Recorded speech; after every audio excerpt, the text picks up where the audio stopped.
Coming to you from the San Francisco Bay Area almost every Tuesday night, it's ESG Live with Chuck, Paul, and Ramir. We've got your weekly ESG community content, scooter news, and more. And now, your host, Chuck Temple!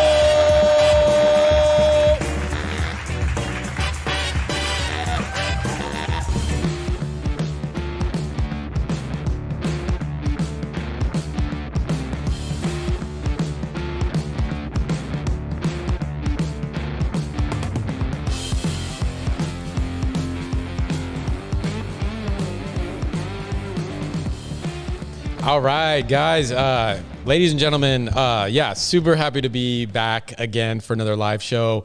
Thanks everybody for joining us, on your phone, on your TV, tablet, all the things that y'all watch us on. Hey, I'm excited about this show. We have about 5 minutes and then we will have Alien Rides live in studio, which is like gonna be super cool. And the other thing, so not only are we gonna talk to him, but we're gonna also deep dive the Vsett, one of the really most anticipated scooters of this whole year. And it is not gonna, it's not a disappointing scooter. Let me tell you, it's definitely awesome. So anyway, Paul, as always, how you doing, man? Good. That'd be even better if I turned my microphone. Yeah. My mic up. Good. How are you? Good. Yeah. I'm super excited for the show today. No, I know. Yeah, and we've been for the Vsett. Yes. And yeah, it was a long, painful wait to get our hands on it, and super stoked. I hate being last, but this will be the best. I'm sure the best, and it'll drop Thursday. Our full video. And sometimes it's kind of fun because you get to you get to learn a little bit from the earlier reviews and dig in places that they didn't. That's true. And, it's kind of like a meta, right? Because you can see what everybody else thought about. You can dig into that. You have more time to talk to people. You can things that are like, is this that? Yeah. You can really get to the I found details different ways to turn the scooter on, that kind of stuff. That's and right. We'll That's right. show that in the review and a little bit tonight. Yeah. So in 3 minutes, so we'll start the deep dive in 3 minutes. But anyway, Paul, how you been, man? Like, how was the weekend? Good. How are the kids? Just always chasing the kids around. The little one starting his first day of preschool is today, and so I'm waiting to hear how that all went. So that'll be. Oh wow! Yeah. Was he? He was nervous? good. Oh, dude, he couldn't wait to get out. I mean, he's been dying to go to preschool. So really, he was going to go a year ago, but pandemic and all, he didn't get to go. So wait, so is it still? He was going to go at 3, and really, then, and then 3. Yeah. Is that when they go? A lot of kids will go at 3. Okay. Yeah. Okay. No, that's cool. Now, how about you? You did a little traveling, I think. Yeah. And shout out, Ramir's not here, but shout out to Ramir. Maybe he's watching, but he'll be back next show. Just wasn't able to make it to this one, but everybody needs a break. No, I went. I took Friday off, and I went with Vienna to Monterey. Just like we try to take one day off a month. Did you play some pickleball down there? No. Do you actually travel without doing pickleball? This happens? I've never traveled without pickleball until this one. And Vienna's like, can't you go a couple of days without playing pickleball? And I was like, I guess, but I was still looking up places, and we even drove by pickleball courts just so I could see it happening because I'm that addicted apparently. It's like driving to by an ex-girlfriend's house or something. You're like, Anyway, no, we did the 17-mile drive. Because we're also you have to pay for that though, don't you? We paid $10 and then we tried to get in the second day with the receipt and they totally caught us. Wow. But Vienna and I are both golfers also. Yeah. That's actually how we got to, I don't know if I should be saying all this, but I think it's okay. Yeah, we got to know each other by playing golf together while in business school. So that's like one of the things we have in common. And so we ended up driving 17-mile drive, walked along Pebble Beach, which is awesome, which is actually where my jacket is because she got me a Pebble Beach, whatchamacallit, for my, I think a Christmas present. We went to Pebble Beach during the U.S. Open. So I have the sweatshirt. Anyway. And then if you'd been there the previous week, it would have been nuts because that was all the car week stuff was going on. It was either that right? Or it was either the week before or the week before that. Man, so many cool cars in that area for sure. You can rent them, but I'm sure people have. But I used to go work They got some money over there. Yeah. I used to go fix race cars at the racetrack for those races. What is is it Laguna? What is it? Yeah, it's Laguna Seca. Laguna Seca, Monterey, right? Yeah. Monterey Historics, and they do one the week before called the Prehistorics. Oh, okay. Cars are the same age, but it just Oh, comes fun. before the historics. Oh, that's cool. Anyway, Yeah. it's good stuff. Yeah. Well, anyway, I didn't get any pickleball in, but then I did go out on Sunday to play. No tournament or anything. Yeah. But we're getting ready for it. Yeah. So anyway, but Oh, and shout out to Justin. We have Justin in the house today, which is unusual, rare sighting. Yeah, he's over there somewhere. But no, it's good. It's good to have Justin here. Everybody, and we went. We should have put a picture up. Darn it! That's the one thing we should have. Yeah, we raced go-karts this week. Yeah, we went. Yeah, we raced go-karts. And Chuck beat me the first time out, which was like. Yes, I did. Like, wait. Where's my sound effect here? Hold on. What's a good one for? Well, okay. I only won the first race, and then Paul won the second race. I was going pretty good though the first time too. I really thought I was shocked, because that's. I wasn't. Yeah. I swear to you. I'll tell a story. He had strategy though. Well, yeah, my strategy is because it's a best lap, right? And so what I do is I get a bunch of space between me and the next person, so that way I get like 2 or 3 good laps in. But what ends up happening is you get somebody slow, and within half a lap you're already caught up, and then you're having to slow down. Anyway, so I think I won the first race. Paul won the second race, and pretty close to within a second and a half, 2 seconds of the all-time, I think, adult record there. Yeah, which is pretty good. And here's your strategy had much more finesse than mine. Mine was just jam it in on the Paul's pass. passing people, and if you ever gone go-karting, you know how hard it is to actually pass people. Because even if they're even if they're slow, if they're on a good line, it's so hard to pass. Yeah. And in motorcycle racing, one of the things you do is you just commit. You just decide you're going to make the pass, and then you commit and you do it. Yeah. But it's a different. I was committing to things I couldn't finish. It's hard to not bump people. Anyway, just shout out to all the people in the live chat, and I guess it's time, right? Yeah. For the deep dive. So let's do it. All right, let's get going. We got a commercial break from used scooters before we get to that. All right, here we go.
All right. So super excited today to finally deep dive the Vsett 10 Plus. And this is really one of the most anticipated scooters of 2021, certainly one of the most anticipated here. And just to kind of put it in perspective, what this scooter is all about, it's sort of in the light heavyweight class of scooters. So it's not as big as the Nami, not as big as the Wolf King, but it's the scooters in this class, like the Apollo Pro, the Phantom, and the Vsett 10 Plus, the 10X, 010X. These are all scooters that they end up, even though they're not necessarily the very fastest scooters from these companies, they end up being sort of the flagships of these companies because they are the top sellers, or they sell more than the other ones because they're more manageable, they're tons of fun, and there's something you can sort of live with on a daily basis, kind of like you can make a Porsche 911 work as an only car. And just to, it's the Vsett 10 Plus is the successor to the 10X. It's got 40% more power. It's got 22% bigger battery, and it's basically the same price, which is kind of amazing. We're seeing this more and more with the scooters, just the value getting better and better and better. And so we're gonna dive in. We're gonna cover performance, build quality, what it's like to ride. We're gonna answer how fast is it, how far does it go, who's it for, and if you've got something like the 10X right now, is it worth upgrading from there? To help us dig deep on the Vsett 10 Plus is Kevin Grandin joining us from Alien Rides. What's up, guys? Yeah, So what's up, excited Kevin? to have you in the studio. We're just like, we've wanted to do this for a long, long time. We're just like so stoked that you're here. And the reason, of course, that Kevin's joining us is that he is, the new local expert for us on the Vsett line, and because his company, Alien Rides, is selling the Vsett line now. They've got the 10 Plus, the 11 Plus, the 9 Plus, and he's got them all in stock. As we go along with the interview and the deep dive, if you have any questions for us, put them in the live chat and hit at Electric Scooter Guys, so we'll see them. David Vosk will gather those up for us and drop them in a document so we can get to those at the end of the discussion. And so, but Kevin, tell us a little bit about your shop. So you've got your shop, PEV Works and AlienRides.com. How did you make the transition from content creator to shop owner? Yeah, well, so we opened a repair shop last year in about November or so. Mm-hmm. And we wanted, we were doing the YouTube stuff full time, and we wanted just a bigger studio. So we were looking for some warehouse space, and we found a nice big warehouse space for our studio, nice little section to get some nice saucy B-roll shots that you guys are doing also in your videos. Yeah. And we just wanted to do more for the community. So we saw that all these people were just buying scooters, and they would either just not get any support from China or AliExpress or local sellers, and we wanted to help them. So nobody was repairing scooters. We started repairing scooters and modding them at our shop. Did it take off right away, or did it kind of It's been kind of a slow and steady growth. Yeah. But then we introduced sales, and sales are taking off really well. We're loving it. We can import all these things and get our hands on them earlier and make videos on them, and then get them out to people, and it's just a really, really great to kind of be in that business. So we're having a lot of fun. That's awesome. And then what made you? How did you pick the Vsett product line? How did that come together? Well, we were just looking for like a really good power scooter for the majority of people to get into, and the Vsett 10 Plus just offered really good power, really good range. Looks like a really great scooter for a good price. So I just thought it had the full package. Yeah. We've been riding a bunch of different scooters, and so far the Vsett's been our favorite for all the different things we tested. And one of the differentiators, so aside from that you have sales and that you do repairs as well, is the warranty that you guys have. Yeah. It goes beyond sort of what people usually think of as a factory type warranty. Yes, we offer a full 2-year warranty. People in Europe have been doing this for a while, actually, offering a full 2-year warranty. And we looked at it and we're like, why can't people in the USA offer a 2-year warranty? And so I think we're basically the first people to really kind of offer that full 2-year warranty on everything. Mm-hmm. So anything that goes wrong with all the electrical systems, like the battery, the controllers, the motors, we'll either send you new parts or have it shipped to our warehouse and do the replacement for you. And we can do that because we've got all this experience repairing scooters the last year at our warehouse. We've got some more advanced techniques, like we can actually fix a battery pack. We don't have to throw the whole thing away. We don't have to throw the whole thing away and get a new one. We can go in and fix these components and then get you rolling again. And I love that. I mean, I love seeing just more repair shops happen, and then and just the way that you guys are doing things, especially because one of the things we love about scooters is the environmental impact. But if you buy something and then it breaks and then you never use it again, that's not great for the environment. But I love that you guys can get down to the cell level of repairs and just keep these scooters on the road and really help fulfill some of the promise that electric scooters have for being environmentally friendly. So. Yeah, awesome. That's our dream, is to keep people rolling, and it just feels so great when you fix someone's scooter. They can ride to work or go have fun on their scooter. It's the best feeling in the world. In fact, since you guys weren't around for a while now, I mean, all of a sudden, you're here in this space where there was nobody repairing scooters before. You're probably getting some people that had scooters they couldn't ride for quite a while, and so those people are got to be really stoked. Yeah, we see everything from scooters that they just got in the mail and broke down, and we've had scooters that have been sitting in a garage for 10 years, and brands that I've never seen in my life before starting this repair shop. They just come in, and You see some crazy stuff, but yeah, it's super. What's the craziest scooter that you've seen come into your shop? Oh God, I mean, we see some crazy stuff. Like people will build frames out of plywood and like get it rolling somehow and bring it in and have Plywood. a space. Okay. We've seen like is it Zap or I don't know. There's some really old scooter frames out there that are crazy, but all kinds of stuff basically. Wow, cool. And now I've noticed you guys don't have the Vsett 8 on your website. Do you have any plans to add that, or why is it not there? So we are definitely evaluating the Vsett 8 right now. There's long lead time, so we get like one unit in a container, and then it's like 3 months before we can like get them in. We want to offer the Vsett 8. It's a great deal for what you get. It's a low price point. It'd be cheaper than the Vsett 9 Plus. But we need to make sure that we can offer the 2-year warranty that we offer. And to do that, we just need the margins. And on the lower cost scooters, they're just not quite there yet. But I would love to offer the Vsett 8 at our shop. Yeah. So we're looking at that. Nice. Would you ever offer like a 1-year warranty on a cheaper scooter? Is that, I don't know if that's. Yeah, that's maybe definitely possible. But we definitely want to stand behind all the products we sell. Yeah. So I don't know if we're going to offer stuff. I mean, two years is amazing. Like a real deal 2-year warranty is like that. I mean, that's because it's not just like you send people parts after a year. It's a full warranty the whole time. It's a full warranty. We cover parts and labor, so we'll cover shipping right now. I hope we're going to be able to keep doing that, but we cover shipping to our warehouse and back with a new part installation, and then full parts and labor. And this is not just like you doing it yourself. This is like you have like people that are doing this. It's not like a one-man show, or is there's no way I could do all the repairs. I mean, I wish I could, but we have a warehouse with a bunch of different technicians that have been with us for the last year or so, and we're pretty good at what we do, so we love it. Awesome. And so there's I guess kind of interesting backstory on the 010X kind of evolved into the Vsett 10 Plus, and now there's some branding that happened there. I mean, there's a lot of strange things that happen with branding of Chinese scooters, but can you give us some background on how the Vsett brand came about? Yeah, so Zero or Titan used to produce scooters for everyone, right? And I don't even know if I can name them all, but like Apollo, Turbo Wheel, Varla, I don't know, you guys probably know. There's like, tons of different ones. Yeah.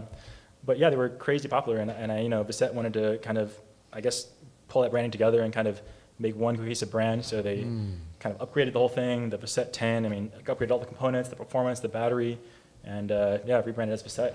Yeah. Nice.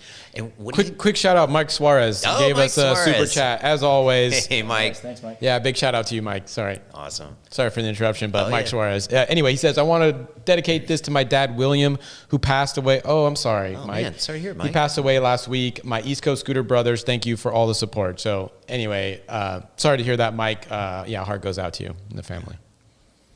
Anyway, carry on. All right. And so build quality wise, what do you, I guess, I've seen you've reviewed the 10X before. What do you think of the build quality versus the Vsett 10 Plus versus the old 10X? It's just like every single component has been upgraded. Like from the suspension to the swing arms to the battery and controllers, the stem, the grips, everything is just a little bit better, and that just makes it a whole different ride. Like it just feels like a nice, polished, refined ride. I was surprised how good it really is. I mean, it's quite a nice ride.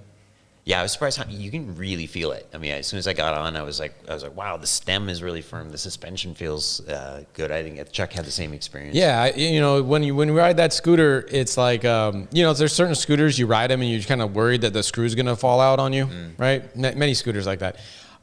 This one not. This one instills confidence when you ride it, and that for new product, I think this is still a new industry.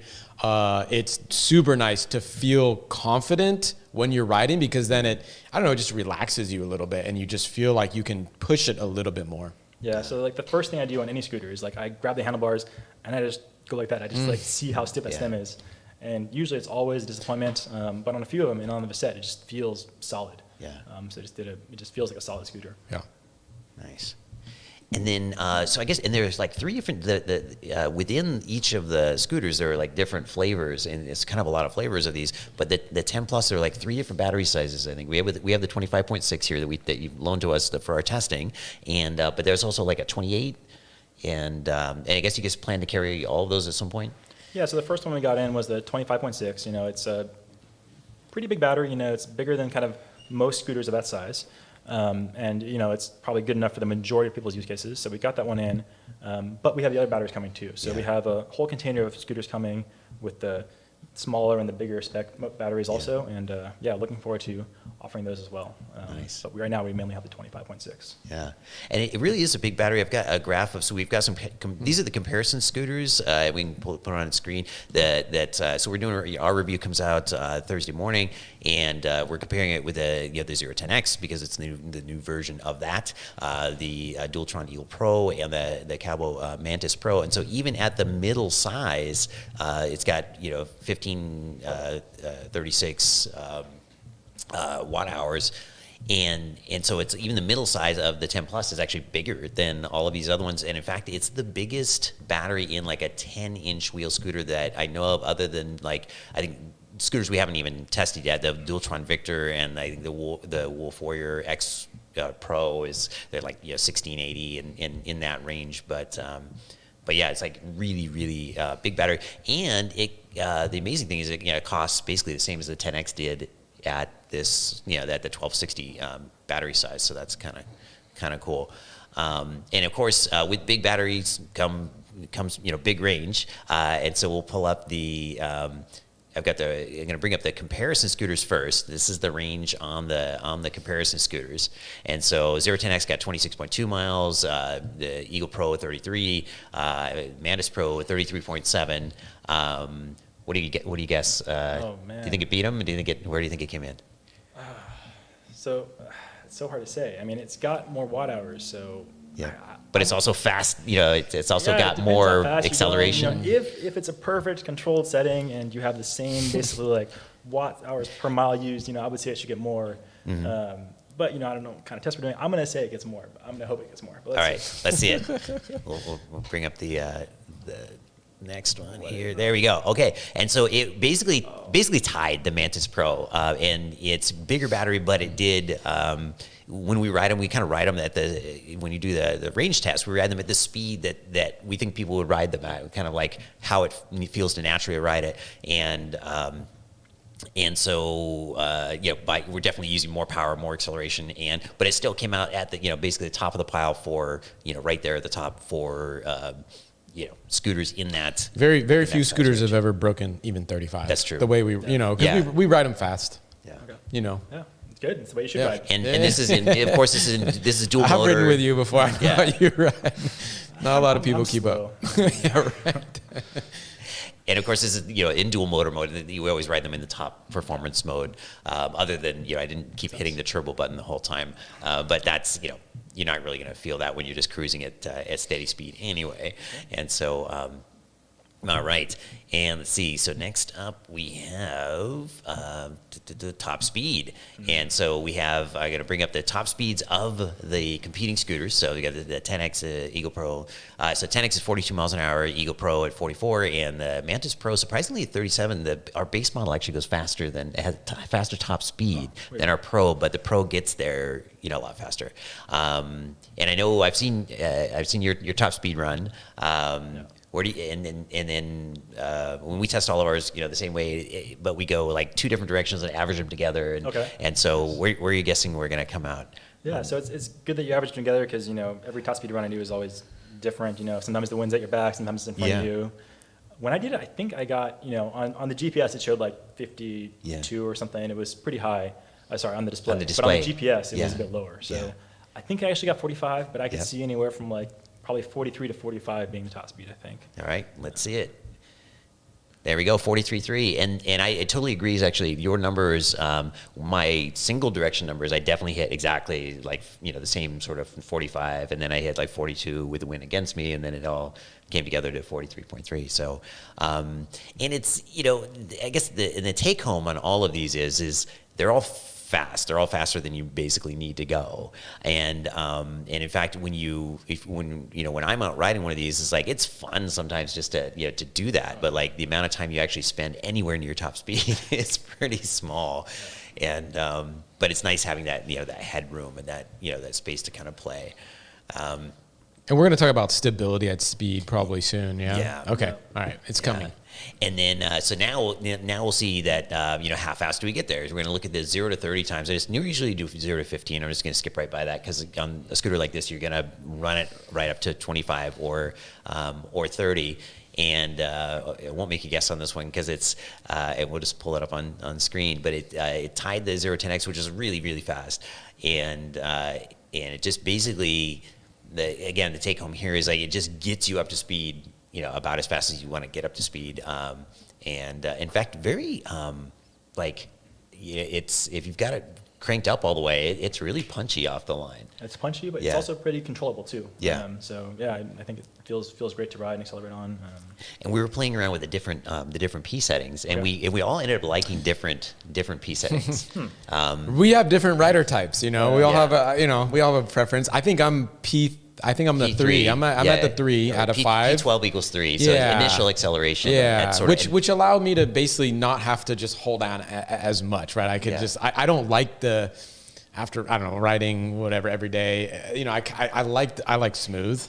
I'm more of a smooth And I guy. think that's the default setting. And Is over it? and over again, Okay. you find that the manufacturers kind of seem like they know what they're doing because they always pick something that's, right in that sort of nice rideability and nice performance zone. I liked it better at P4 because I just liked having a little front wheel spin every time I launched it, or having to kind of fight with it a little bit to get the most out of it. And the Ramir liked P12 equals 5, which I thought nobody would like at all. But I forget that if you are a bigger person, you don't get wheel spin as much. Yeah, it's got traction in it. You just plan it, and so it didn't agree. I was like, "Wow, that's crazy! He's getting all that. He likes all that wheel spin." It's like, no, he's not getting the wheel spin because he's got.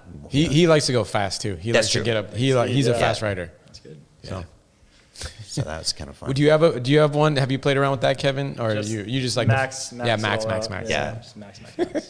And that's what we do for testing. We generally just max everything out, and then on the Dualtron Storm is the only one where I backed it off and I tested it, and I found that it was so much wheel spin that it was actually faster when I backed it off just a touch because it would hook up the front wheel a little better, at least for my weight. Yeah, makes sense. Somebody pointed that out, and it's like, that's because you're skinny. It's like, okay, yeah. All right, and then hill climb is next, and so we'll just go ahead and pull the data up on screen for that, and basically also matched like the really bonkers hill climb time of the 10X, and it's just like it gets you up the hill as fast as you would want to go. It actually beat.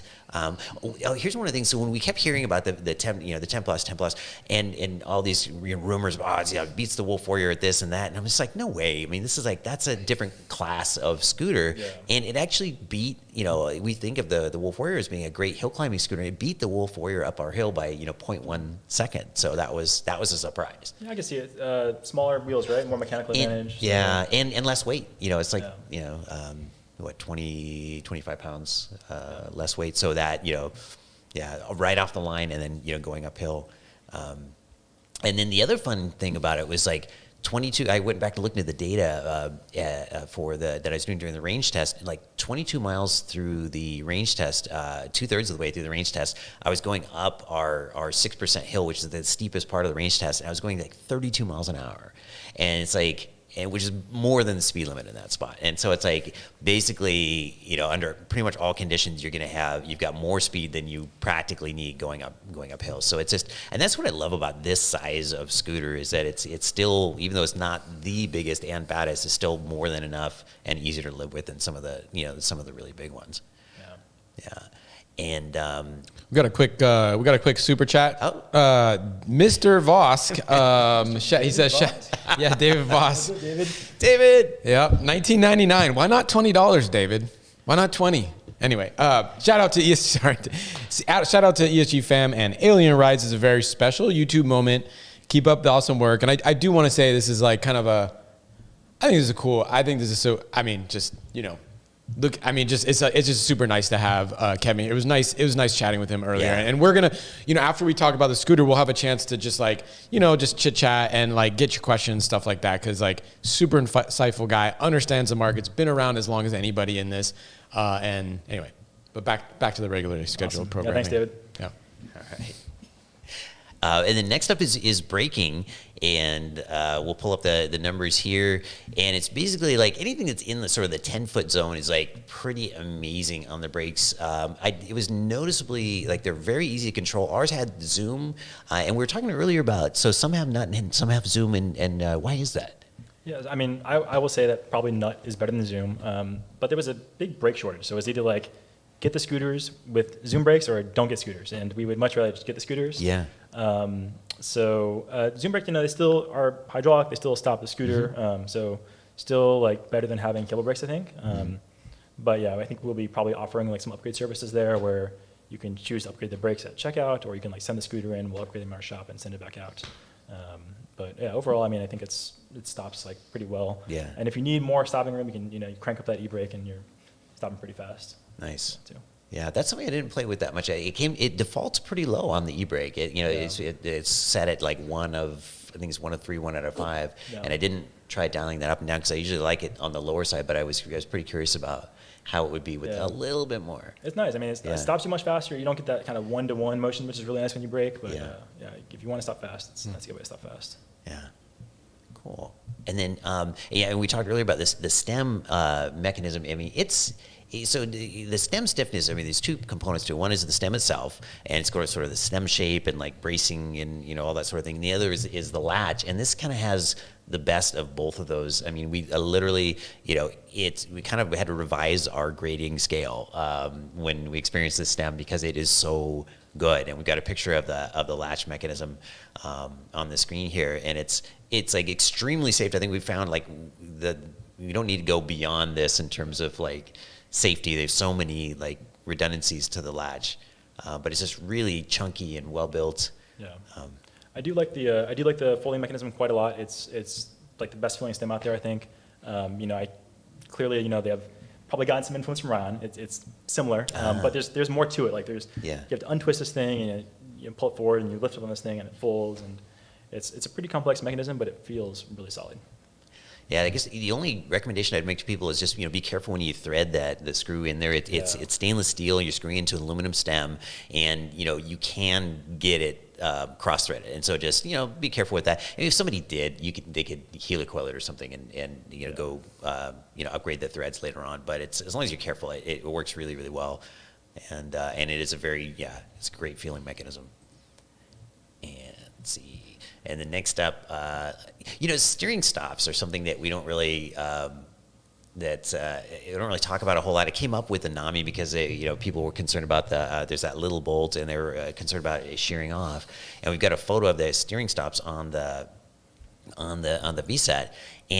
But it really got my attention because, and it's hard to make out exactly where these are here, but if you look at the top of the suspension, basically the bottom of the stem, there's this little nub sticking out there, and it's very motorcycle-like. When you turn the handlebars all the way to the left or all the way to the right, it makes a very solid, like, and it just adds to you don't feel it when you're riding, obviously, because you're not hitting full lock left or right, but when you park it, you just it clunks to the side, and it adds to the overall sort of quality feel of the scooter. And yeah, it's a good little detail to notice. I mean, there's been some other scooters that just fails and the whole handlebars spin around like 180 degrees. Or it's not in there at all. Yeah. That's the funny thing is that we saw the NAMI get a lot of crap for having a bad steering stop, but the Storm has no steering stop, and it's like it kind of got a pass, I think. Yeah. And so it's nice because it's going to protect your cables, and that's the other thing. The cables are all like exactly the right length, and they don't like you can bang it full left and right, and it's not going to tug on your cables. Yeah, exactly. Yeah, cool. And then the handlebars, love how the shape of the handlebars, the pullback. It's probably my favorite shape to the handlebars. The little adjusters of the folding mechanism. After a while, it can get a little wiggly. You don't feel it when you're riding, but like if I'm pushing it around, I feel a little bit. Yeah. But then I guess you're saying people can swap those out often though. Yeah, we've swapped a bunch out at our shop. Really ergonomic grips and handlebars. They feel really good. They fold up to be super compact, and you can swap them out. So I don't really have too many complaints about the handlebars. I kind of like them. The one thing that's nice is it comes out of the box. You just unfold the handlebars. It's good to go.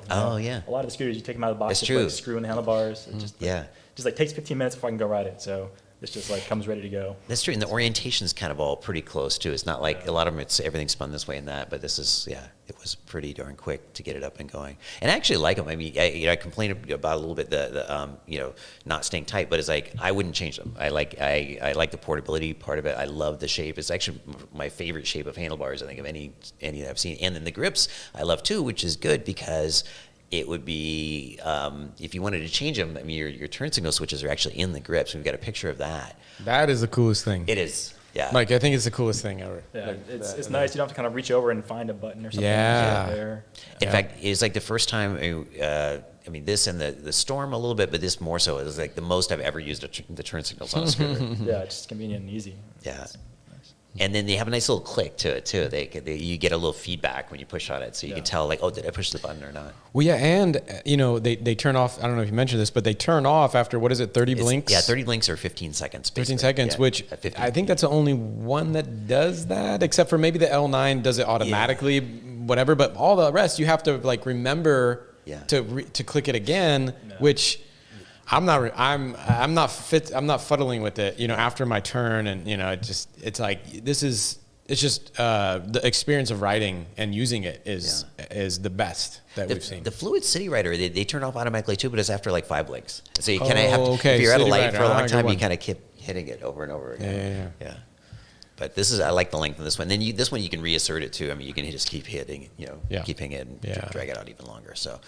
And then the signals themselves, the scooter's off now, but the signals themselves I can get it on. Are nice because they show up on the front and the back of the scooter. And then they also change colors. So like when you've got the lights on, like the headlight is of course white, the ones in the deck on the front, and red in the back. And then when you signal, then they change colors. And so it really is pronounced. It's not just. I think they can see it. Yeah. Here, So lights on. there we go. Yeah, and so it's not just that like red getting brighter, which is nice, but this is, and it's really bright. Like it's actually kind of like blinding me a little bit. Oh yeah. That's interesting.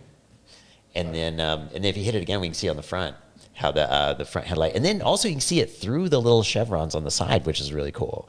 That you can really see it from the front, side, back, every direction. We have a lot of light. I don't know if people can hear me, but we have a lot of light. Oh yeah, there's a lot of light in here too. But it's nighttime. It's all around. So between the controls, the self-canceling, and the colors, and the way the visibility, it's like hands down the best implementation of turn signals that we've ever seen. I mean, it's really, really good.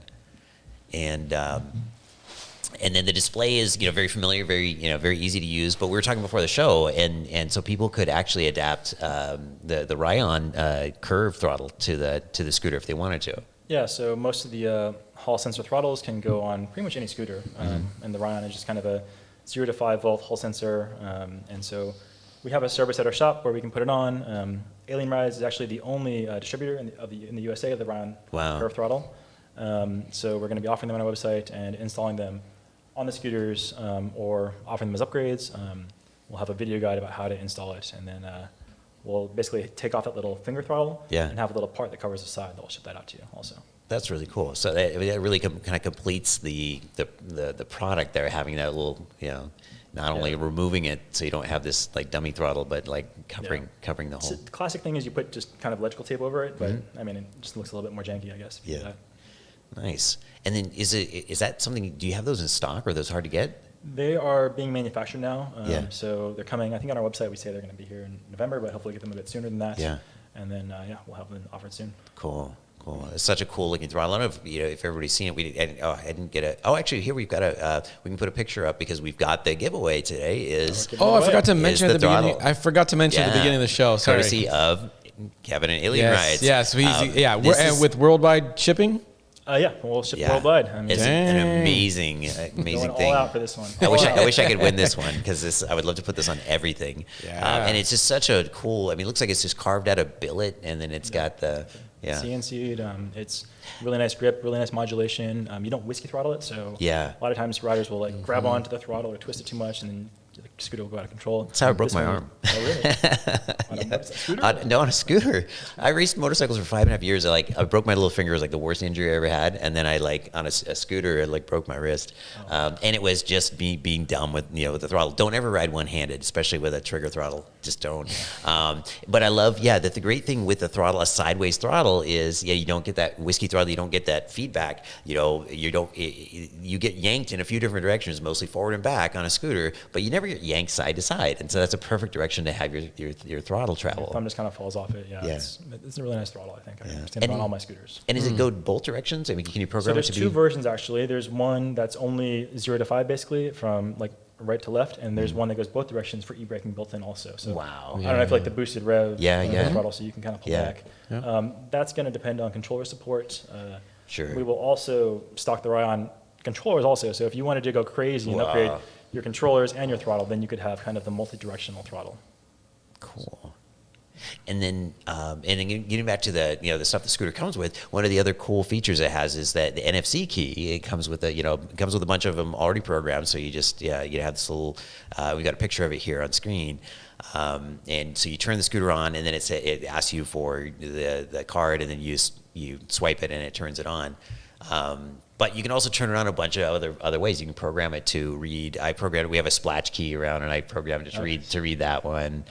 And then over the weekend, actually, I had the scooter at home, and I programmed it to. I picked up some little NFC keys off of Amazon, which I just dropped on the ground. These little guys, you can get them 10 of them for $5, and then I programmed this one, and then I just slipped it into my phone case, and then. That's the easiest way. I think you can also program your phone to kind of interact with it, but this way you don't have to have the phone on or anything. You just put it up against the thing, and this will actually turn on the Vsett. So it's kind of super easy. Kind of way better than the fingerprint ones that never read your fingerprint. So Yeah. it's a nice little street. Also, I don't have keys anymore. I have the thumb thing on my front door, and then out here it supposedly reads your face. It doesn't work, but we have the little key code, and so I don't having a string attached. I don't carry keys, so being able to either have it on the phone or slip it in your case is clutch, because it used to be phone keys wallet, and now it's just phone wallet, right? Anyway, good times. And it's just and the features is kind of just sort of keep going and going. We've got the sport button, which is not just a cool button, but the housing itself on the left-hand side, and we've got a picture of that. It's actually from. Let's see. There we go. It's this housing is you touch it, it's ice cold because it's made out of aluminum, and it's beefy, burly. It doesn't move. But then you've got your sport button, which is gives you a burst of power for about 2 minutes or so. Yeah. And how noticeable did you find that to be? Yeah, I mean, I think the housing is really nice. It's made out of a high quality metal, and the button's really nice. And then the sport button, I'm always just mashing it. Yeah. So, but yeah, you can definitely notice it. And then, of course, you have the dual motor button next to it and the horn under it. Yeah. Horn's a little bit wimpy, but it works. I measured it. It wasn't that. When I just sort of comparing it to other horns, I thought, oh, this sounds a lot quieter. But when I measured it, it was our normal horns were 95 decibels, and this was 90. So it was not hugely different. Yeah. And then, depending on whether you're alerting, pedestrians or bicycles or cars, sometimes a, quieter horn is you're going to use it more. Yeah. Wait until you hear the Vsett 11 horn. That thing is just like a car. It's horn. Put these on first. That's the Nami Bernie was kind of like that, just full on motorcycle horn. And then the button itself was it doesn't get, I was oh, is this thing going to be super crazy when I push this button? Is it going to be am I hitting the NOS? Is it going to be, hard to control or whatever? But it's there's definitely more. You can feel it, but it's not super crazy, but it's measurably more. I actually went over our hill climb, and I did a few runs, on and off and on and off and on and off with the button, and you could see, a difference in top speed at the end of the hill. Yeah. With the sport button on, so that was kind of cool, and that comes on and kicks in for a couple of minutes and gives you a little extra boost for a while. Yeah. The deck is it's just gorgeous looking, and it's hard to tell from the photos, but it's we've got it on screen here. It's rubber in the middle, and kind of a carbon fiber look on the sides, and it's the one thing we didn't love. Oh, it feels a little bit short because of the charge ports, depending on on how you like to ride. Yeah. Chuck likes to keep his feet on the deck. I mostly do too, especially when I'm going really fast. But we found like with the power, I ended up wanting to have my foot up on the back a lot. Yeah, I mean, I think it's got plenty of space for me. My foot's always on the back, and my front foot's usually up front. It was a little slippery up front for me, not gonna lie. But I haven't been hitting the charge ports really. Like that stance, I think you're gonna hit the charge ports probably. Yeah, I stand right on the charge ports. Right on. Yeah. Yeah, I don't know if I'm gonna recommend that. Yeah. I mean, well, I make sure they're closed, but yeah, it's probably not a good idea. I don't know if at some point they make a cover, because I personally, I know a lot of people ride with the back foot on the back plate. I don't. I could get used to it. I don't really want to, but so I kind of just put my foot, got my toes up on the Right on there. on the front there. Yeah. And I think if it's just your toes, I mean, I found at the end of the range test, I was like, okay, where am I? And I looked down and my feet, I had adjusted a lot, and my feet were, big toe is on the charge port, and it's like there's not a lot of weight on your big toe. If it's your heel or something like that, then I'd be maybe concerned about it. But it's it felt. You feel it a little bit, but. Do you think it'll damage the charge ports if you ride that way? Yeah. Have you seen that, Kevin? Have you seen any? I don't know. I mean, we see, not on Vsetts, but on other scooters, we get a lot in our shop, and usually it's the ones on the sides because it'll hit against a metal door, it'll short and then blow up. Scrape against the curb, or so somebody dumps it. Scraped off. I mean, every time the scooter falls, they just get scraped off. So we see a lot. So I think they're going to damage a lot on the deck, but it's still, you might have your big toe on it, I guess. Yeah. But I can't really see it getting damaged. I mean, the prongs themselves are down, are down deep inside, and so unless I really, especially with caps on, I don't see any damage. Yeah. happening Okay. there, especially with just like your big toe. If you're grinding your heel into it or something, that might be. That'd be a really weird stance. Yeah. And then the height. So they've got hydraulic damping out front and then a spring up front, I think. And then what did you think of the sort of the stability and the overall sort of ride quality from the suspension? Yeah, so I actually like the suspension quite a lot. I mean, it's more, I would say, stiffer than like the 010X, which is almost like a trampoline on wheels. It's just a little too bouncy. Yeah. But this one's stiffer, which I think is nice. And, it's a perfect combination of kind of stiffness, where like it soaks up the bumps in the road, but you still feel like in control at top speed. Like the suspension just feels good. So yeah, I do like the suspension quite a lot. Yeah. On that one. Yeah. What do you think, Chuck? No, I'm a huge fan of the suspension. I think I think it is an upgrade from the 10X. I like the 10X because we have terrible roads here, and so I don't know. It's interesting the evolution of scooters. Just seeing, from 3 years ago till now, just kind of how they've gotten better. But yeah, I'm wild about this. I think it's as good as any suspension up until some of the scooters that are double the price. Mm-hmm. Yeah, and then I think you're saying on so the 10X is a little more floaty, sort of Cadillac, like you can get the some of the high frequency bumps can get sort of worked out a little bit on that one. Well, this one, what I noticed the most is that at when it says 40, say low 40s, right, which maybe means like high 30s or something. It is just the most stable scooter. I mean, it's just, it feels just rock solid. And I remember chatting on Slack with David and you after my first ride. And I was just like, that was my first impression was I feel so confident riding at,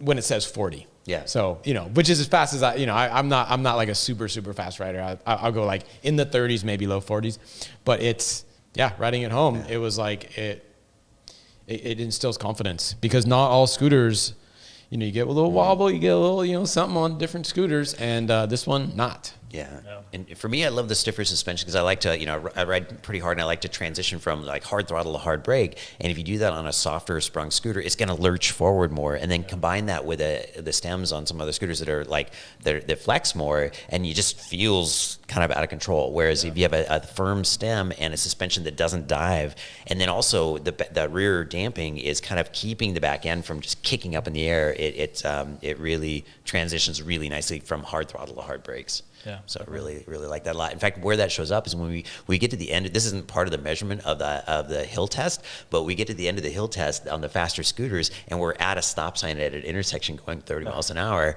and so you end up transitioning to like really hard to the brakes. And and sometimes we need to get a spotter out there if you can't get on the brakes fast enough. But I had no problem like getting off the throttle and onto the brakes and not running into the intersection. So. Yeah, a lot of them will, like, as soon as you get on the brakes, it just kind of starts wobbling because all that slop in there. So that's good. Yeah. And then side stand, you mentioned that in the review, and I immediately noticed it. It's like this big, burly thing, and it is so. I mean, it looks good and it feels good, but one of the things I noticed about it, and being a motorcyclist, one of the cues I look for when you put the side stand down, it makes a nice clack sound, and it like announces that it's down, and you almost like don't even need to look to see that that the stand is down. I don't know if I can. Definitely one of the best out there. I mean, it's funny when you ride so many scooters as we all do. Like, you become very opinionated about the smallest things, right? And so, like, some scooters, it's like the kickstand goes down, and then it goes down again, and then the scooter's like this, right?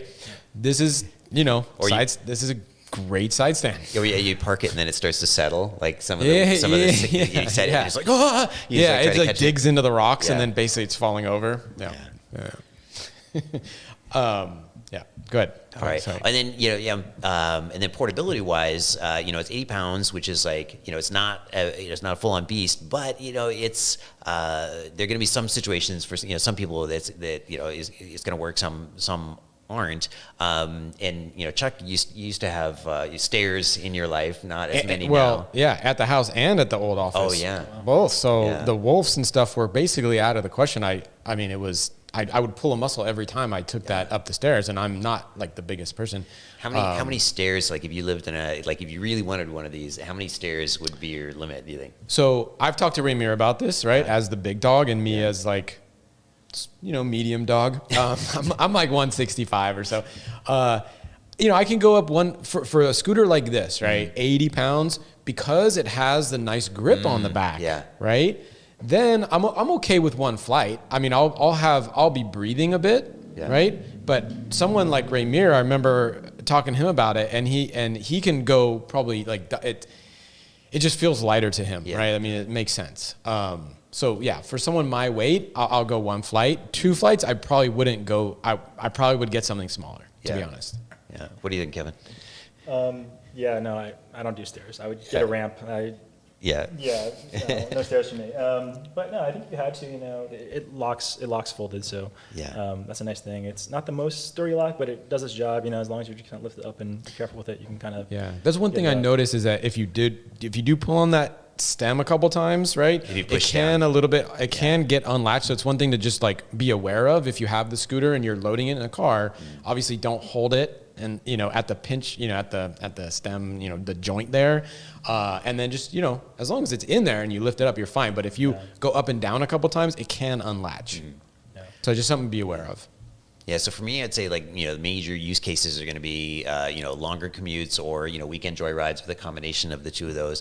Probably not as much last mile. I've kind of last miled it a couple times here because the car parking here is almost a mile away, and so I actually did that today. I parked and hauled it out. And in fact, I've got a video clip of what it looks like in the back of my car, which we can queue up here.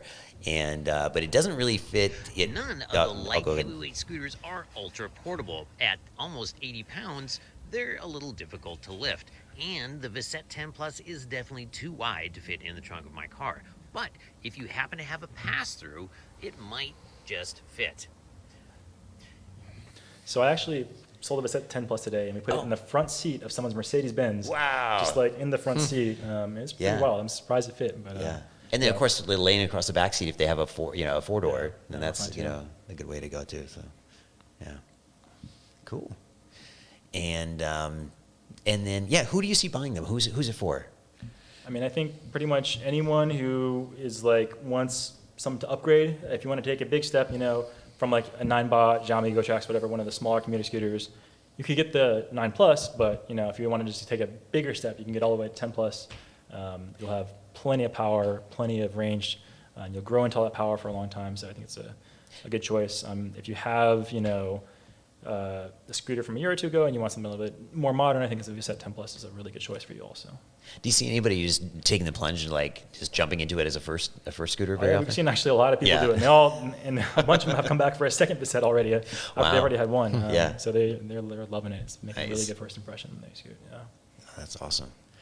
Yeah. And then, let's see, we talked about turn signals a little bit already. Do you ride at night much? I know Chuck rides a bit at night. We ride at night. We have a big kind of local riding group that we go out, and sometimes there's night rides. There's a sunrise ride coming up, and for those rides, we start at like 3 or 4 a.m. in the morning. Wow. And we just ride around, hit the sunrise, and it's great. So, yeah, we do a lot of night riding. Lights and visibility are obviously important. The scooter has plenty, but probably want some upper body visibility too, like a strap around the back or some lights on the back, something like that. What speed do you think you'd feel comfortable, like just with the stock lights, it's way better than the 10X was. Like what sort of speeds do you think you'd feel comfortable riding with the stock lights? And then like what speeds do you think you'd want to go to like an add-on light? Yeah, that's a good question. I feel like probably 25 or 30 is fine with the stock lights. But then if you want to go faster, you probably want something that's like 3,000-4,000 lumens to get a bit faster than that, I would imagine. Yeah, that pretty much matches up with what. Yeah, real quick, TRD drones at e-bikes and scooters. Another super chat, $20. Thank you so much for supporting the channel. They say keep up the good work. So thank you as always, the drone company over there. For me, at nighttime, so that front light is deceivingly actually not that bad. Normally, the little front lights is kind of like right, but this is as good. Like this is. It's better than the average, front light, the one that's showing right now probably in front of the scooter. For me on a new route, right, like through the neighborhood, I was going 20 at night on a route I didn't know. And that for me, that's probably as fast as I'd go is about 20 in a new environment. If I knew the environment, I probably could go a little faster than that. Cool. So, but I'm trying not to die. Yeah. So. All right, and then so now the big question. So if you owned, say you owned a 10X, and would you sell it and upgrade to a Vsett? I mean, I think we've established that it's already like if we had to pick between one and the other, it's hands down the Vsett 10 Plus is like it's no brainer. But if you own one, would you think you would like sell it and upgrade? What else would you want to spend your money on? This is the best. I don't know. I have so much fun on this. If I'm not buying at least one per year, I feel like I'm losing on something. So, I think I probably would, or I'd buy a second one just because when I get a flat tire, I always want like a backup. And so I think this would be a good like second one maybe. What do you think? What do you think, Chuck? Would you if you owned a 10X and that was your only scooter? Yeah, I mean, would you be inspired to make a change? Yeah, I think so. Yeah. I mean, this one is I think personally, I ride so much at nighttime. The turn signals that actually like do something. I like the whole winter, right? The lights don't work in Berkeley, and so for nighttime stuff, the 10X doesn't really do it.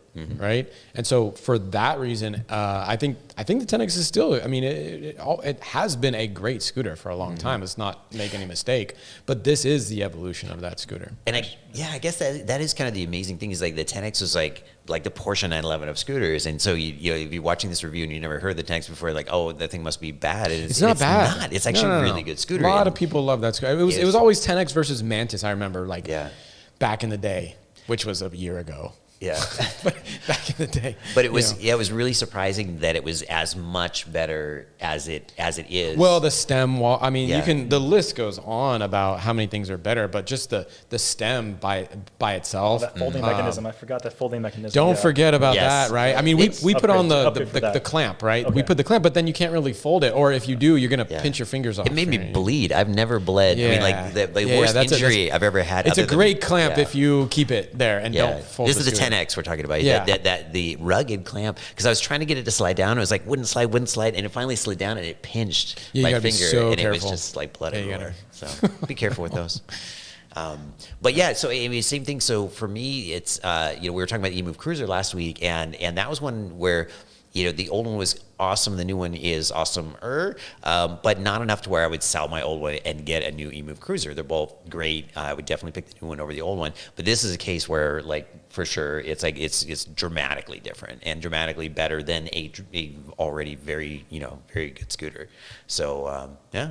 And that's the thing. If you're gonna replace your flagship, if you're Titan, and you're going to replace the flagship, 10X is like, you've got to get it right, and I really think they did. So, yeah. And I've got to you got to roll, get out right? of here and go pick up Sterling. I'll swap with you. But there's some great stuff. I'm going to actually watch them I'm going to listen. I'm going to listen in the car because I actually want to know the answers to these questions. I don't, I know we talked about what we're going to talk about, but we have a lot of people that have written. We have we have 7 questions already from the audience, so we're gonna get to those too. So I'll just I hate to miss this part. You. All right. Yeah. So let's just bye, everybody. swap it out. All right, it's great seeing you, man. This is so fun. Do it again. Okay, let's just figure out how to get my laptop around this thing here. Boom, boom, boom. You need your mouse, Paul? No, probably not. All right. All right, cool. So where were we? Where are we at? This thing. We have like 7 pages of notes. Where are we? How did the name Alien Rise? Oh, okay. So yeah, I mean, yes, I guess we're talking about. How about this? Why don't we finish scooter questions, and then we'll get to like alien rides, businessy, and just like what the future is like, and like the really, for me, the even more interesting stuff. But on the questions, so these are questions from the audience. If you have more, hit @ElectricScooterGuide, and then just type in your question. David Voss will somehow magically get that into my computer screen.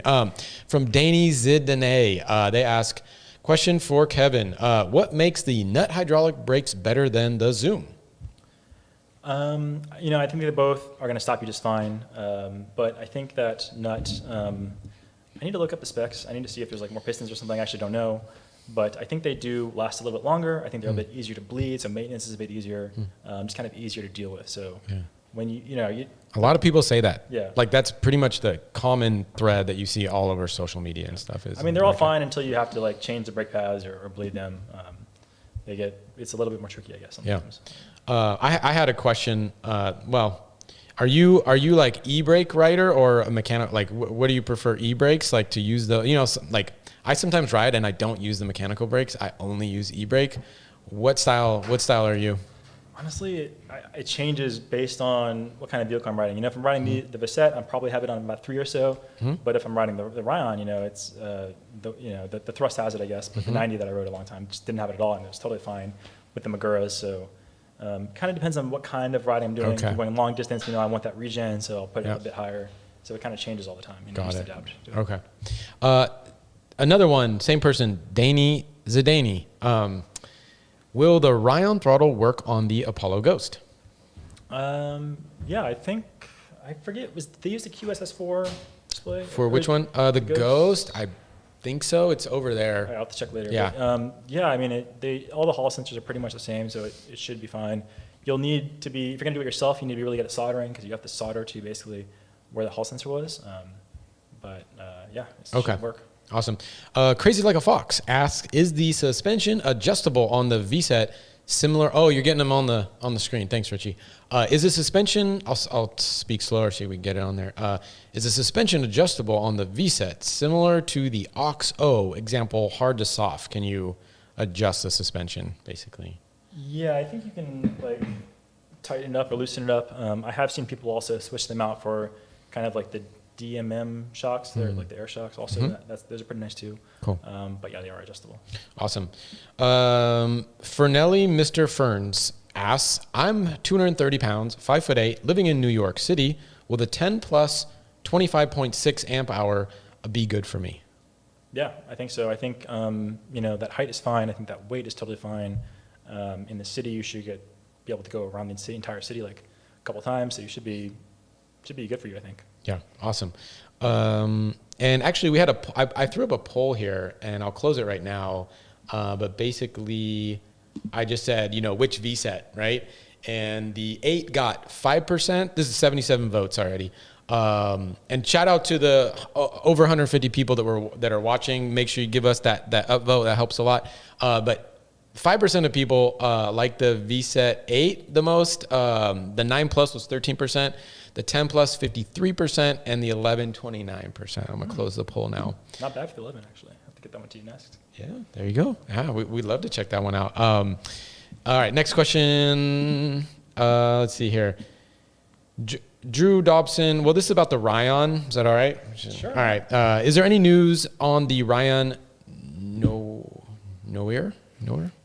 I saw that there's a limited scooter being offered on the website. Is there any information you can provide on it?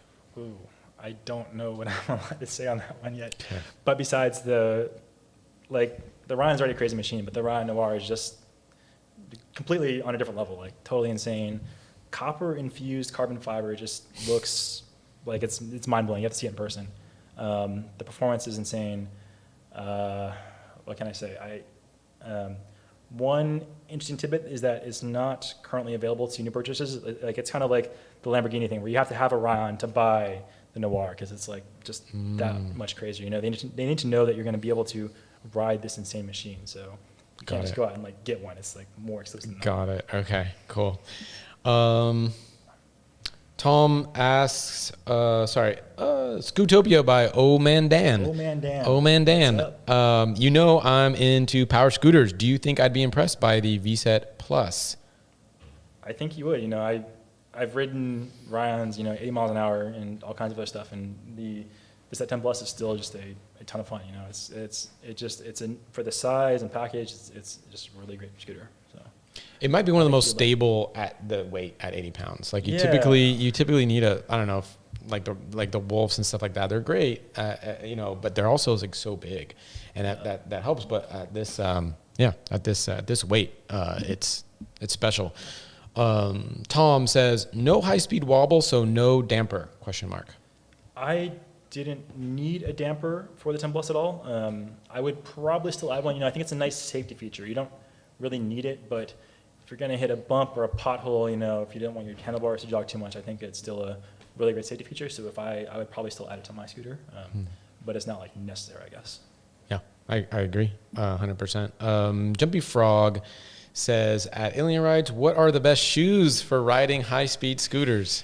The best shoes. What do you think about that? That's an interesting question. Yeah, I never really thought about that. I have some. Not sandals, typically. I have some of the Dainese York Air boots. I think I don't have them on right now, but I like those a lot.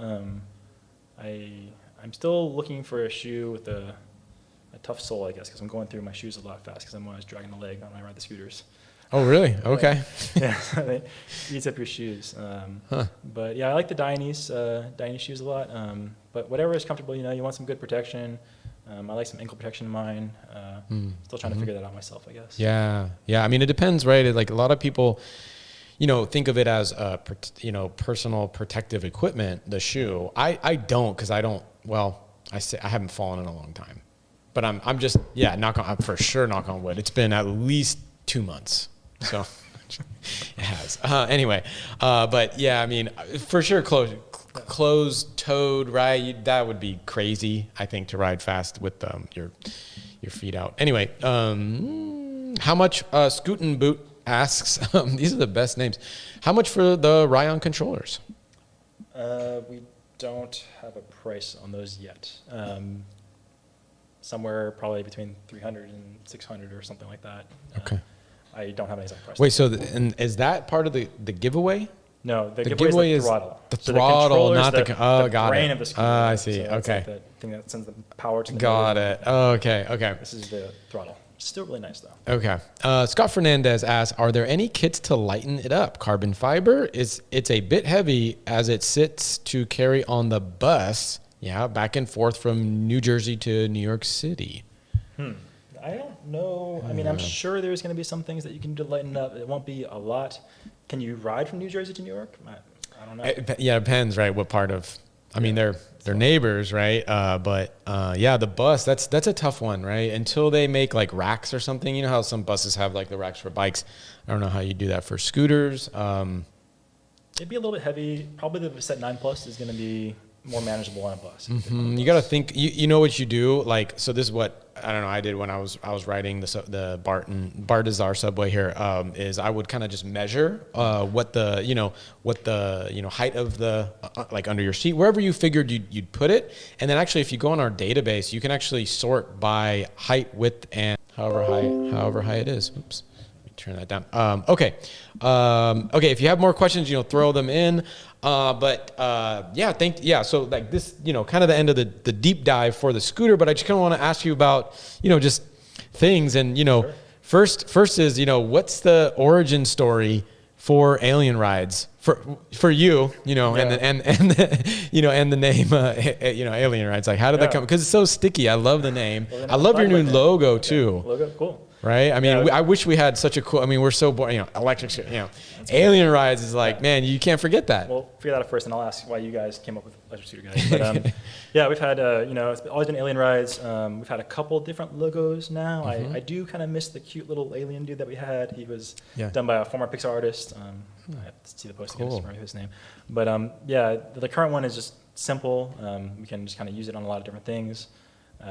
But Alien Rides itself is, been around since like 2000. We started doing videos seriously maybe like 2017 or something like that. I was riding these gyro-stabilized electric unicycles all around the city, and we would just go out in like little group rides, like 4 or 5 guys, and people would look at us and they've like never seen this thing before. And the same when you ride a scooter, like they just don't know what this thing is. They ask so many questions about it. You get called all these names, like people call you robots or future men or nerd or aliens. And when I went to create my channel, I was just kind of thinking about like all the things that I've been called, and it was like, like robot rides or like future rides or whatever, all these different names, and like alien rides, and that just kind of stuck. And I was like, I like that. So we got that. The domain name was available, so we got the alienrides.com, which is lucky because you never get the domain name. Yeah, for sure. And it just kind of started off doing the YouTube videos, and just wanted to promote personal electric vehicles and kind of make some videos out in the West Coast because no one is really making videos. Yeah, 2017. Who was around when you were starting your channel? Yeah, well, I was doing a lot of the unicycle stuff, and like there was a couple guys making some videos. Like Tashawn was making, I don't know Tashawn, but Tashawn Fahy was making videos on the East Coast, and shout out to him. And we did a couple rides together. We all met up in Vegas and rode around the strip, and that was a ton of fun. Got some pointers from him, and just kind of started trying to increase the quality and make some high quality videos out here. It's been just kind of taking off ever since. Yeah, and I just want to just mention that when we started Electric Scooter Guide, you were already around. You were already like well known. You had all the big scooters, and I remember kind of getting into it myself. And I think I contacted you, and I don't remember why we met. I think I was just kind of trying to figure out, like, I knew I wanted to promote Micromobility. I didn't really know what to do yet with it. I think the Reddit thing was kind of happening, and I remember you were just gracious and like met up with me in some cafe in San Francisco. And I think I thought you had the Spider. I think you mentioned that. I think it was the Spider, because I don't think it was the Thunder. I think it was the Spider. I think you were borrowing it or something like that. And I remember you were like, dude, just ride it. And I was like, and I had never ridden a dual motor scooter. That was I don't know if you knew this, but it was my first ride on a dual motor scooter. And I remember, you're just like, yeah, go for it. Just don't break it or something. And so I went, and I just remember it just blew my mind. Oh, yeah. And so, you were part of my first experience of, just like feeling what it feels like to be on a dual motor scooter for the first time. And if the people watching, if you can like remember that feeling, that is a feeling that I associate with you, because like you were the one that kind of like gave me that experience. And then, so, thank you for that. I popped your dual motor cherry. And so can the Vsett. That's so good. Quote of the day. And then actually, when we were going out on a road trip, you also made a video with us in it that helped kind of like launch our channel and social media. And again, like, a lot of people, hold back, they use their platform for certain things. And I think it's like so cool that you, use your platform to like, help other people that are, we're also making video, we're kind of in the same space, but like, it's like a really friendly thing. And I think that's like super cool. And, again, thanks for, just like helping us get started. Yeah, for sure. I think it's all about the community and helping each other. And, would love to do more collaborations with you and other people who are like aspiring content creators. We do a lot of the group ride filming, and, I think that's really cool to go out there and like capture what people are doing. Do you want to mention how they could go on the group ride or? Yeah, so there's group rides popping up in like every city to promote these vehicles. We have one in San Francisco called Basegate. You know, there's LA, New York, Florida. You know, they're kind of all over the place. If you don't have one locally, if you can't find it on Facebook or wherever, just kind of create your own. You know, get some friends involved and start riding. But yeah, the local one is Bay Area Eastgate, Basegate. It's a big one, and we meet up like at my warehouse like every other week, and we just go out from there and just ride around the city, and that's a ton of fun. That's awesome. If you're looking for a place, I think on our website we have a bit of a database. It might have 30, 40 groups at this point. Cool. And I think you can type in, Justin runs it. You can type in your city or something, right? Yeah, you type in your city, and then you can look that up. I don't know how to find it on our website, but you should maybe community or something. Anyway, how did you so you're making videos since 2017, so you're like really of the people that I think that we all kind of like know, the different influencers. Like I think you're one of the very early ones, obviously. How did you I was surprised actually when I heard that you're like, getting into selling scooters yourself. And I think that, there are different businesses, different skill sets. How did that happen? And like, what's going on? Like just tell, I'm just curious. So it's just kind of a natural evolution. We had the warehouse space because I wanted a bigger studio, and we were doing repairs to kind of justify the bigger warehouse space. And we would do all these repairs, and people would come in with their, just scooter they got off AliExpress. And it was fine for a while, then it broke down, and they would need all these parts. And so we couldn't source the parts. We can do a custom controller and custom throttle and display, but then you're spending $1,000 to fix your scooter, and they just didn't want to do that. But if we had a scooter there for them, just ready to go, they could just take that scooter, and so it just made total sense. It just streamlined stuff for the customer because they can just kind of take a scooter. We were already doing the videos, so we had the promotion part down, so we could promote the scooters, and so we just thought, hey, let's just try it. And so we got one shipment, sold out fast, got another one, and then we just keep selling out, which is a good problem to have. But we're looking to fix that now, so we have like 3 or 4 containers of stuff coming now, like full 40-foot containers of stuff coming. Wow. Which is crazy. And yeah, it's just been growing ever since. So what are the, I guess, most popular scooters that you're selling right now?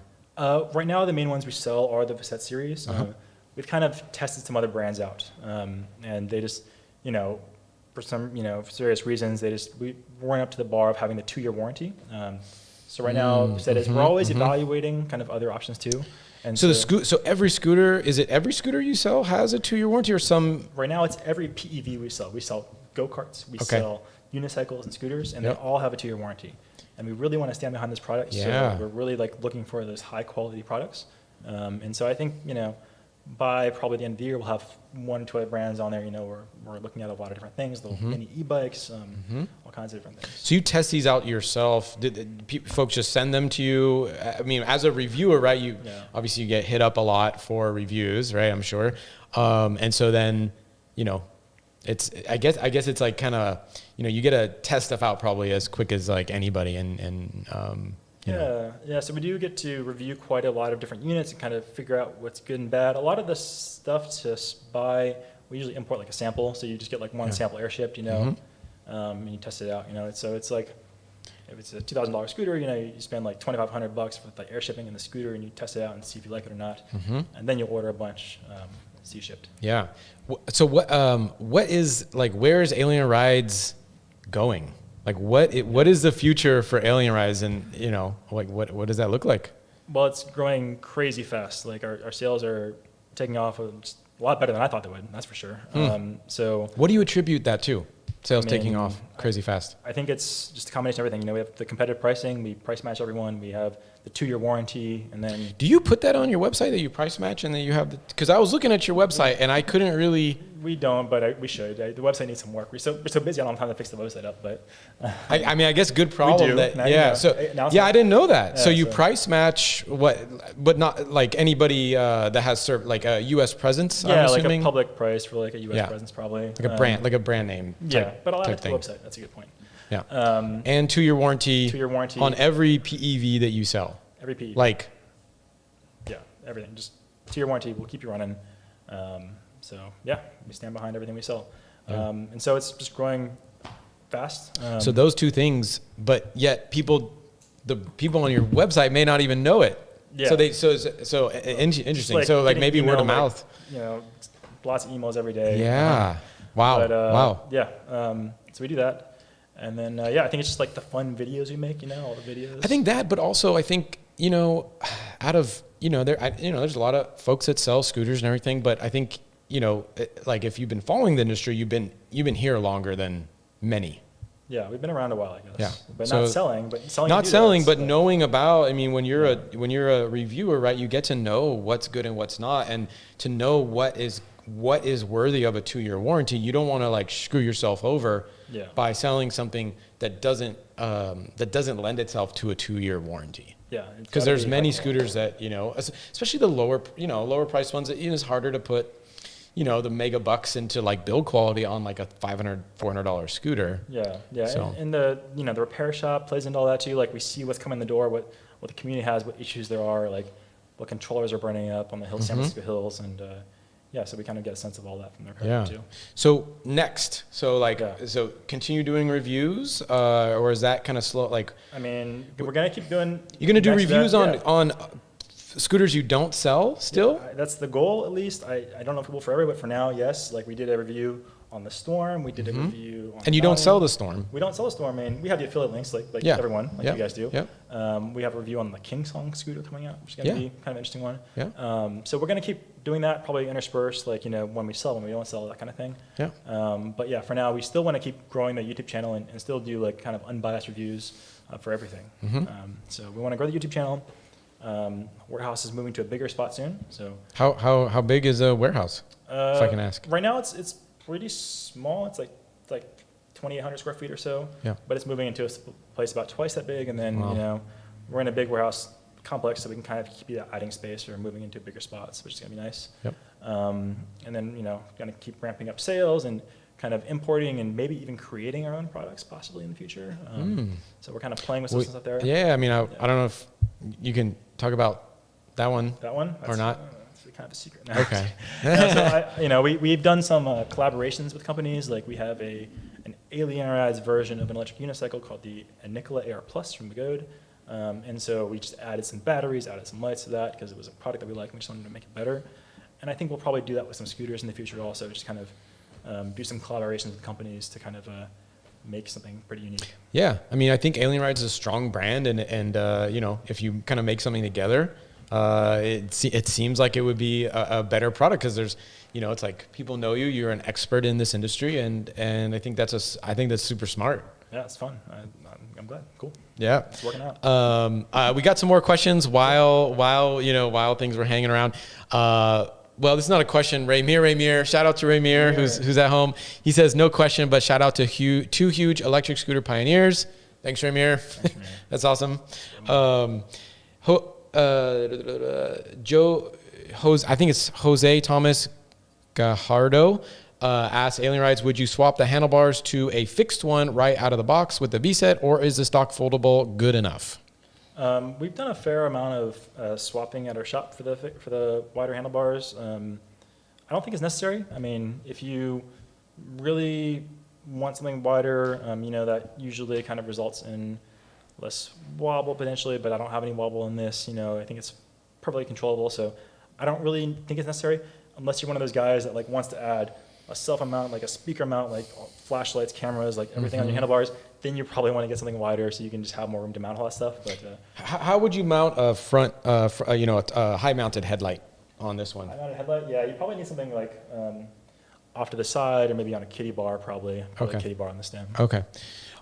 Eddie Fiondella, thanks for the questions, everybody.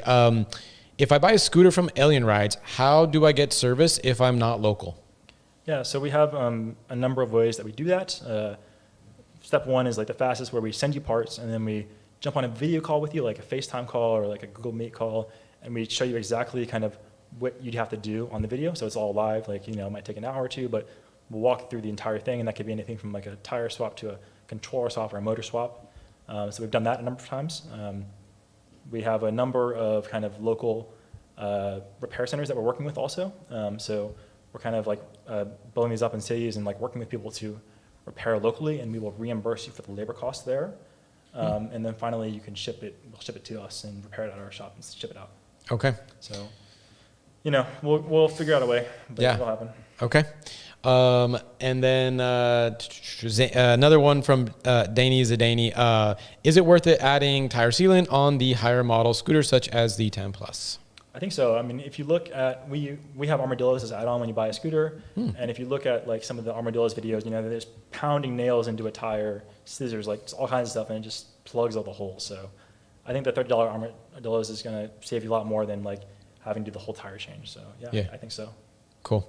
That's all the questions. I hope you can stick around. Maybe you can stick around for like, we have got a couple news items and we can just, whatever. But is there anything I missed about, about alien rides, anything people should know? I think that's good for now. We covered a lot. So the one last thing is subscribe and let's ride. That's it. All right. So we're going to take a quick commercial break sponsored by Voro Motors.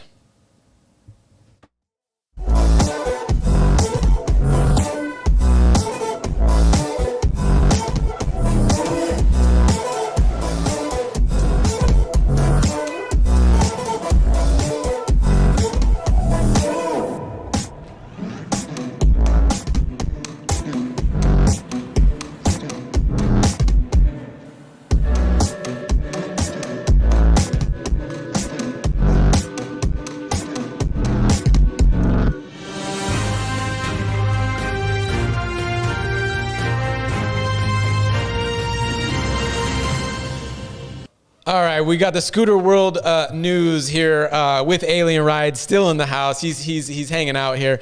So the first thing is, what the heck is this? We got a video that was posted on Reddit, so we can pull that one up. And anything new and interesting, I'm trying to always figure out like what's going on with it. I think here we go. Yeah, we got it.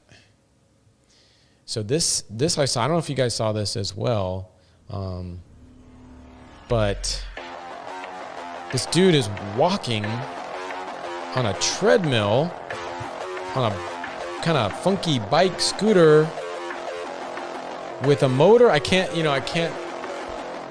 think that has a motor, Kevin? I mean, I think he's figured out how to get infinite energy. This is free. It looks like he's got to be going 20 miles per hour. Yeah, it's. It's going. I don't know if. Could you generate that much power without a motor? That's. I didn't look at this thing close yet. I don't think he's generating power. I don't know. It doesn't look like he's like pushing hard. It must have. Have a motor, but then. But why? Why? Yeah. Why? I don't know. I don't know, but I won't. I don't know. Yeah, try it out. I'm gonna try it. And then next up, we'll do the. Can we do the track day next, Richie? Is that all right?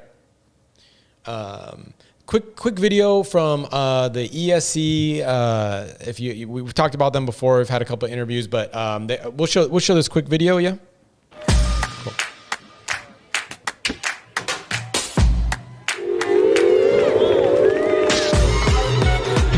Today is the first ever test of the e-scooters. New riders from different nationalities, from different backgrounds. The style to riding the scooter is absolutely unique. It will be very accessible to any age, anywhere, very, very low cost to run.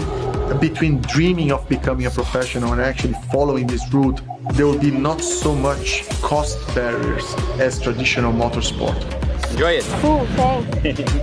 After this test, we will have a whole host of data to go through that come from the data system on the scooter, which is at a similar level to Formula One cars. There's a lot of work we need to do after this test, so this is just the beginning. So there are a lot of opportunities we see with the scooter championship. And we are using this transition to a zero carbon future to create a sport that will excite and inspire people. And hopefully this will translate to more people using micromobility in cities, therefore improving the quality of life of everybody and building a better future in the process. There's a lot of pride, I think. I think we're all very, very proud of what we've done. And this is just the beginning. It only gets better from here.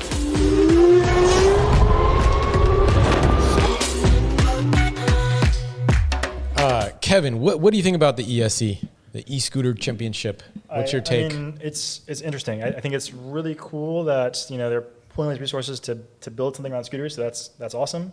I want to know more about like the nitty-gritty details. I guess that'll come in the future. Like I want to know what kind of motors you're using. Maybe that's just my nerdiness. Maybe the typical watcher doesn't care, but I want to know like before there was some leaked images of them using dual-tron components. Are they still using that? Or are they using something faster? Because I want to. And I think you could go faster. I think they're saying 60 miles an hour, which is fast. But if you're a pro rider, I don't see why they're not like just going crazy fast. We've had a couple interviews with we interviewed Jordan Rand, which is a lady that is part of it. Dakota Schultz was a scooter, like a trick scooter champion. And then Graham from Scooter Crossing, the young guys that crossed on the Nibot Maxes, that we actually released a documentary. And so I don't know that they're,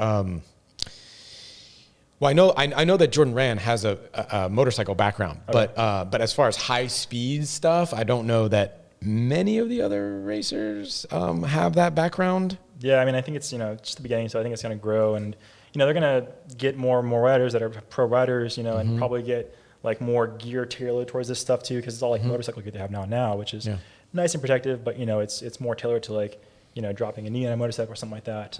So it's gonna be interesting to see where it goes if we get like some more pro riders and like the proper gear, and I want to try out too. Would you go? Yeah, would you race? Let's go. Yeah, I know. I want you to go too. Yeah, I'll go if you go. Okay, we're going together, I guess. Yeah, I'll get last. No, I might. I don't know. We'll see.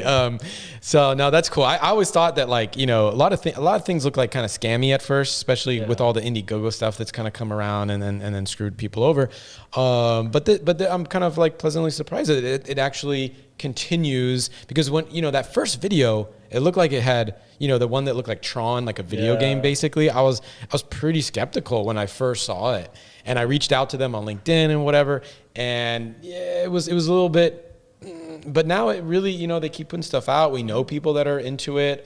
Graham, I think, is like working for them or something, and so it seems like a legit thing. So I guess we'll see after the first race. Yeah, and I know it's kind of all over in Europe. It's not quite here yet, and so but some people are going to Europe.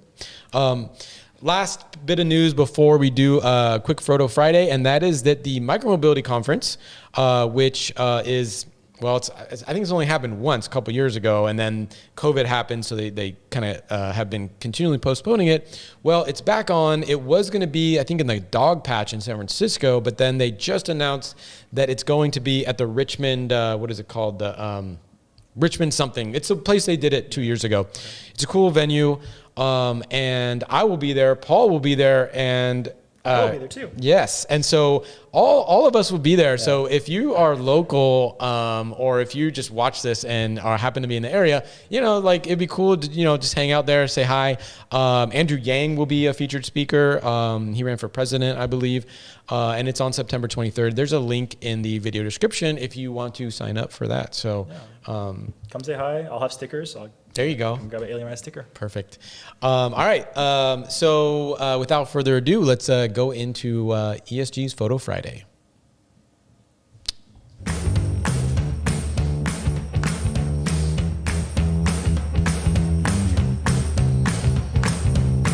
Okay, so if you want to be part of Photo Friday and be on the show, just go on the Facebook channel and just enter. It's on Friday. David Vosk will post that stuff.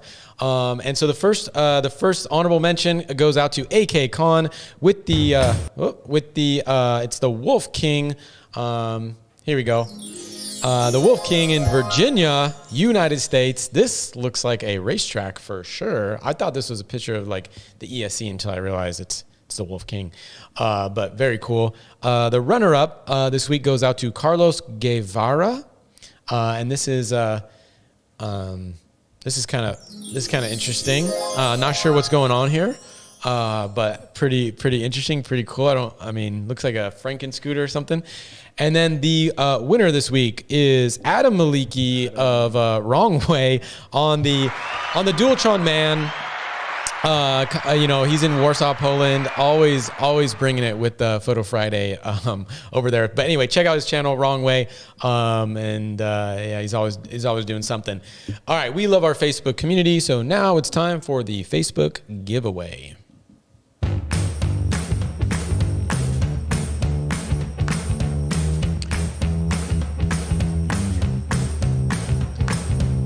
All right, so the Facebook giveaway is this right here. Alien rides? Yeah. Apparently you guys are doing a giveaway. Cool. Yeah, pretty cool. It's the RION Curve Throttle and worldwide shipping, which is like pretty special. Not everybody can do that or does that. The way this works is the people that, submitted to the Facebook giveaway, their names are like in the computer and Richie's going to spin that wheel and basically the thing just picks a winner for us. So let's do it. Maybe, 5, 4, 3, 2, 1, go.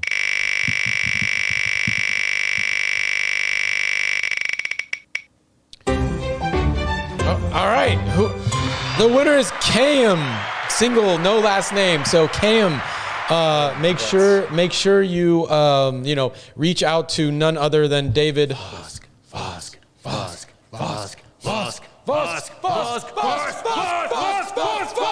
Okay, reach out to him and shout out to David for running the socials and everything. Appreciate that, and congratulations again to you. All right, I think that's our show for tonight.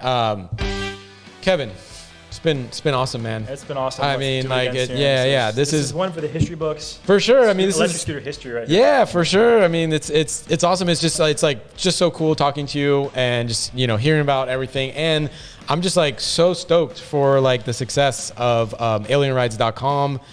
I think you guys are gonna like do awesome with price matching with 2-year warranty, which is crazy. And like you're an honest guy. You're gonna take care of people, and like we know that. And it's cool that somebody in the community of making videos is now like becoming extremely successful with selling scooters. It's just like kind of blows my mind. Yeah, no, it's an awesome ride, and it's all thanks to the community, all the viewers here, all the viewers of Alien Rides, and appreciate you guys having me on the show. Yeah, so support Kevin. Check out his channel. It's all in the video description, but also definitely check out alienrides.com. The link to the Vsetts are in the description. We'll see you guys. The Vsett review's coming out Thursday, and we'll see you next week for whatever's next. All right, good night, guys. See you guys. Bye-bye.